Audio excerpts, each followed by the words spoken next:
Graça e paz de nosso Senhor e Salvador Jesus Cristo.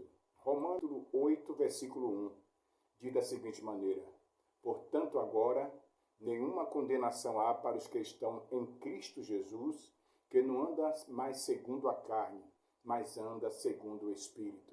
Então, quem anda no Espírito, a Bíblia afirma, Paulo afirma que agora, depois que Cristo morreu na cruz, pagou o preço pela nossa redenção, não há mais condenação para quem está em Cristo Jesus. Então, que Deus continue lhe abençoando e que você esteja em Cristo Jesus, que você viva com Cristo Jesus, que Jesus seja o seu Senhor diariamente, para que nenhuma condenação mais haja sobre a sua vida, porque você já está em Cristo Jesus, tá bom? Deus abençoe você e sua família. Mais um vídeo para nós estarmos aqui aprendendo do Senhor e prosseguindo em conhecer o Senhor, tá ok? O tema hoje é um tema muito sugestivo, muito comentado, e que nós estaremos trazendo um esclarecimento sobre esse tema, que se encontra no livro de aos Efésios, capítulo 6, do versículo 10 ao versículo 17. Para você que é estudante da Palavra de Deus,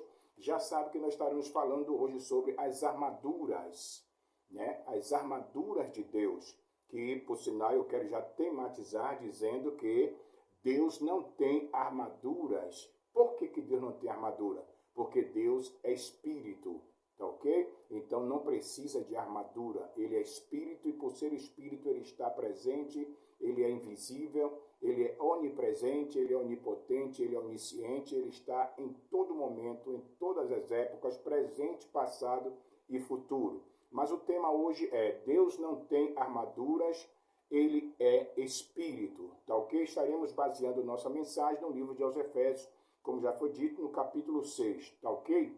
Mas eu quero já antes fazer uma alusão dizendo que esta carta foi escrita por Paulo aos crentes em Efésios entre os anos 60 e 62 DC, tá ok? Nesta época, os discípulos e todos os convertidos viviam era de perseguição por parte das autoridades políticas, as autoridades religiosas, por parte do Império Romano, com o imperador Nero. Então, os crentes daquela época, daquele século, no ano 60, 62, onde Paulo escreveu aos Efésios esta carta, estavam vivendo perseguição constante por conta dessas autoridades e desses impérios que lutava para destruir os judeus, arrancar da mente dos judeus a ideia de que Jesus ressuscitou e estava vivo entre eles. Então, era uma luta constante, uma perseguição constante. E Paulo, conhecedor dessa aflição que o povo vivia,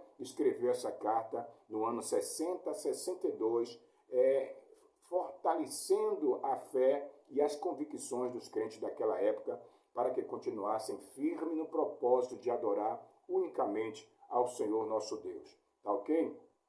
Quero convidar você a nós lermos a palavra de Deus, tá bom? Para que nós tenhamos embasamento, tenhamos contextos e textos explicado e esclarecido, eu lhe convido a ler a palavra do Senhor no livro de aos Efésios 6, 10 a 17, que diz assim: Nós demais, irmãos meus, fortalecei-vos no Senhor e na força do seu poder, revesti-vos de toda a armadura de Deus, para que possais estar firme contra as astutas ciladas do diabo, porque não temos que lutar contra a carne e o sangue, mas sim contra os principados e as potestades, contra os príncipes, vamos lá?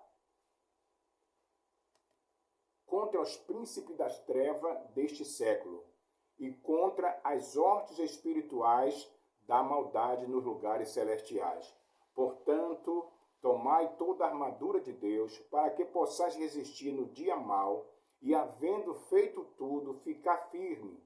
Estais, pois, firme, tendo cingido os vossos lombos com a verdade, e vestida a couraça, olha só, da justiça, e calçado os pés na preparação do evangelho da paz, tomando sobretudo o escudo da fé, com o qual podereis apagar todos os dardos inflamados do maligno.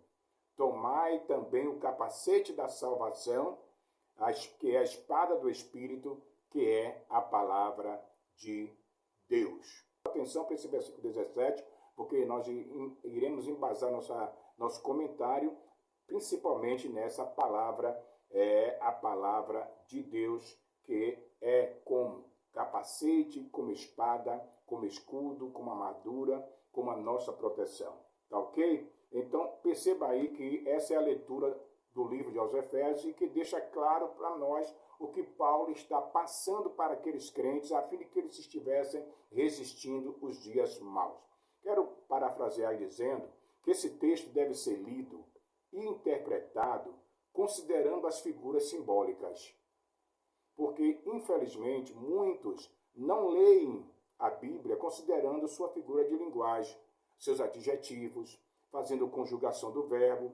E por isso, algumas vezes, nós recebemos algumas mensagens, alguns comentários de alguns questionando alguns textos. E quando nós paramos para perguntar se ele fez a conjugação de tal palavra, ficam sem resposta. Então, se faz necessário que tenhamos esse cuidado, principalmente nesse texto, tá certo? Considerando as figuras simbólicas e ilustrativas que está embutida no texto. Quando Paulo usa a expressão, tomando toda a armadura de Deus, percebemos que ele apresenta as armaduras de um legionário, ou dos legionários romanos, dos soldados romanos. Sabia que as armaduras do legionário eram armaduras terrena, física, era uma armadura de soldado que teria que ir para a guerra. Então, jamais Paulo tinha a intenção de que os crentes tomassem essa armadura. Então, ele estava usando o que ali? Uma figura de linguagem, usando simbolismo, uma ilustração, para que eles entendessem que se fazia necessário estar revestido e tomar a armadura de Deus. Eu não sei se você já descobriu qual é a armadura de Deus, tá ok? Mas nessa mensagem, nesse vídeo, eu quero trazer para você esse conhecimento, esse esclarecimento. Sabemos que as armaduras de Deus não são terrenas, assim também como a de todo cristão. As armaduras de Deus não é terrena, como também as nossas armaduras não são também terrenas. As nossas armaduras, ela tem que ser celestial, espiritual, para que possamos vencer as nossas batalhas, tá ok? Lá no livro de 2 Coríntios, capítulo 10, do versículo 4, você vai perceber que o próprio Paulo também escrevendo aos Coríntios, ele faz alusão dizendo que as nossas armaduras, as nossas armas, as armas das nossas milícias não são carnais. Percebeu? As nossas armas, as nossas armaduras não são carnais, mas sim poderosas em Deus para destruir todas as fortalezas. Tá certo, meu amigo? Então precisamos ter esse cuidado que é importantíssimo para que não percamos a visão, tá bom? Das bênçãos que Deus tem para nossas vidas quando nós estamos vestidos com as armaduras de Deus. Tá ok? Pois não, vamos lá. O texto afirma que as armaduras de Deus é a sua palavra. O texto, você vai ver o versículo 14 desse mesmo texto, tá certo? Que nós estamos lendo, o versículo 14 e o versículo 17. Você vai perceber que as armaduras de Deus é a sua poderosa palavra. A palavra é a vida, a palavra é o verbo, a palavra é a criação, a palavra é a razão de nós estarmos de pé servindo ao Senhor. A palavra é a razão de nós batermos no peito e dizer, eu sou salvo e ninguém arranca essa salvação da minha vida. Então, é a palavra que é a armadura de Deus. Quem tem essa armadura chamada a palavra de Deus na vida é mais do que vencedor. Mas preste bem atenção. O conselho do texto no seu original é revestivos da palavra de Deus, que é como capacete. A palavra de Deus é como espada. A palavra de Deus é como couraça. A palavra de Deus é como calçado. A palavra de Deus é a nossa proteção. Os discípulos estavam enfrentando principados e potestades e príncipe das trevas. Naquele primeiro século, quando Paulo escreveu a eles, aos Efésios, aos crentes que estavam em Éfeso, eles estavam enfrentando principados e potestades e príncipe das trevas.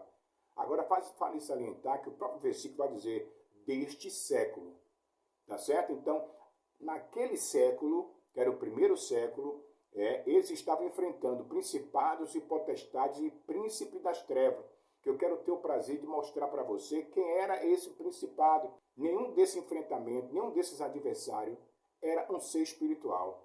Como alguns pregadores costumam falar que você está enfrentando o diabo, está enfrentando a Satanás, está enfrentando o principado, potestade, que seria Satanás e demônios, tá certo? Então, nenhum deles eram seres espirituais.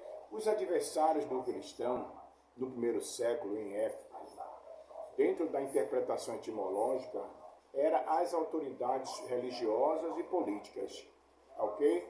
Eu quero que você memorize, que você aprenda, para que possa, então, estar ensinando a outros a respeito deste assunto. Quem eram os adversários do cristão, daqueles convertidos ao Evangelho, por meio da fé, que perseguia e que eles precisariam estar revestidos das armaduras de Deus? Eram as autoridades da época, o Império Romano, as autoridades religiosas, as autoridades políticas, tá certo? Que eram constantes nas suas perseguições contra os servos de Deus, tá ok? Que queria sempre tentar apagar a memória de Cristo e extinguir a nação judaica, né? Mas, no entanto, quem está conosco é maior, tá certo? Deus sempre será a nossa proteção.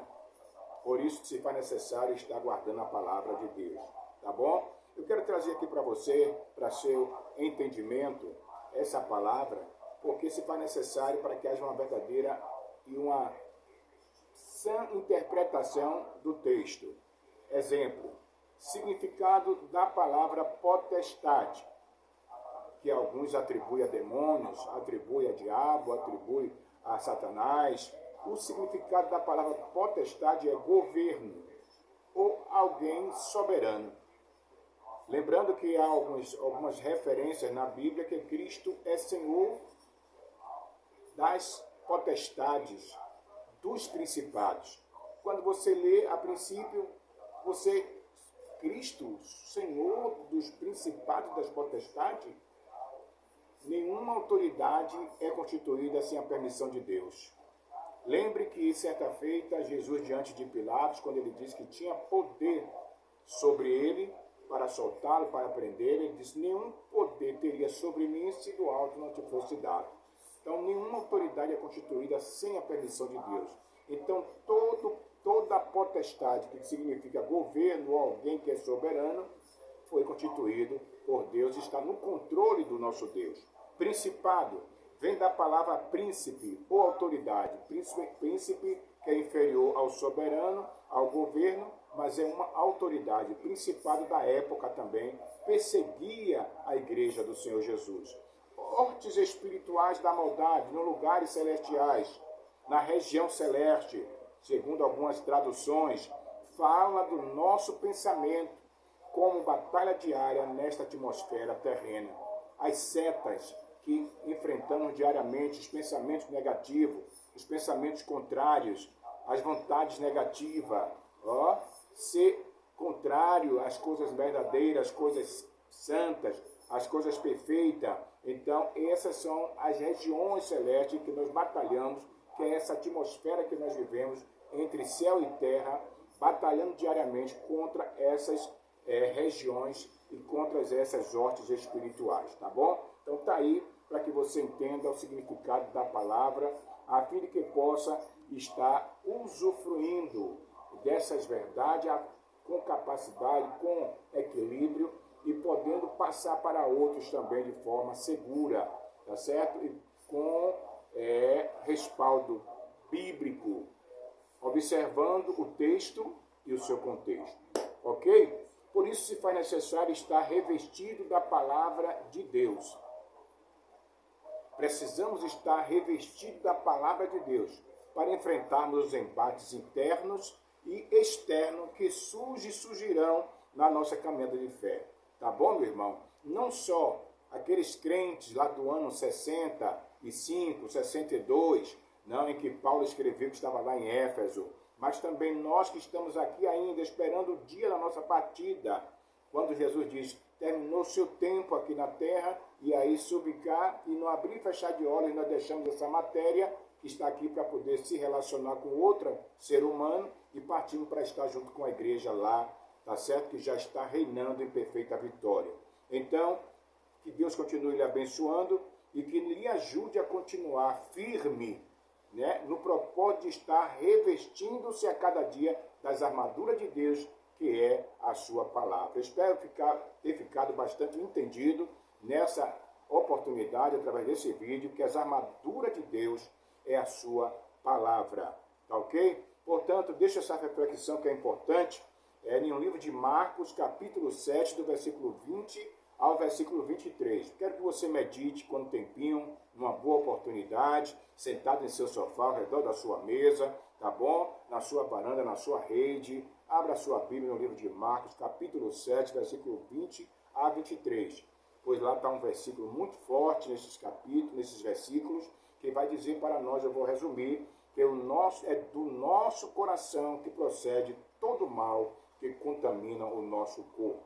E você vai ver lá no versículo que toda prostituição, todo adultério, toda mentira, todo roubo, toda prática ilícita contrária à vontade de Deus parte do nosso coração. Por isso Jesus falou que o que entra não contamina, mas o que sai, isso contamina e contamina todo o corpo. E é essa advertência que eu quero trazer através desse vídeo, quando Paulo diz, revestido das armaduras de Deus para que possa estar firme contra as astutas ciladas, da nossa natureza pecaminosa.